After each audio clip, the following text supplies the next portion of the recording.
Sekjen Partai Gerindra Ahmad Muzani melakukan pembicaraan tertutup dengan Jokowi di kediaman pribadi Jokowi di Sumber Banjarsari, Solo. Pertemuan tertutup berlangsung sekitar 1 jam. Ahmad Muzani mengaku kedatangannya menemui Jokowi dalam rangka mengundang Presiden ke-7 RI tersebut untuk menghadiri Kongres Gerindra. Kongres tersebut rencananya berlangsung pada Februari 2025 mendatang. Saat disinggung terkait Jokowi bergabung dengan Gerindra, Ketua MPR RI tersebut menjawab secara diplomatis. Ia mengaku membahas ekonomi hingga politik. Menyinggung soal Pak Jokowi masuk ke Partai Gerindra nggak sih, Pak?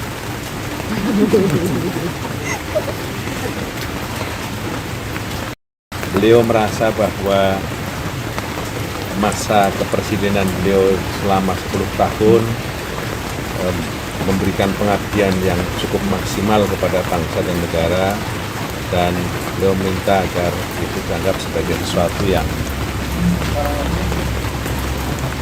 sesuatu bakti kepada bangsa dan negara, dan kami paham itu semua. Dan saya mengatakan kepada beliau, Gerindra insya Allah akan kongres pada Februari 2025 yang akan datang.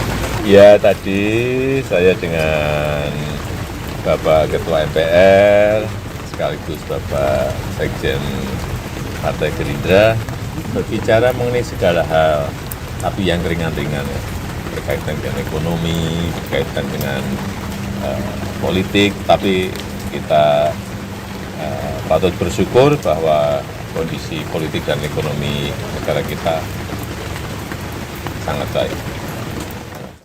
Rizky Budi Pratama, RBTV.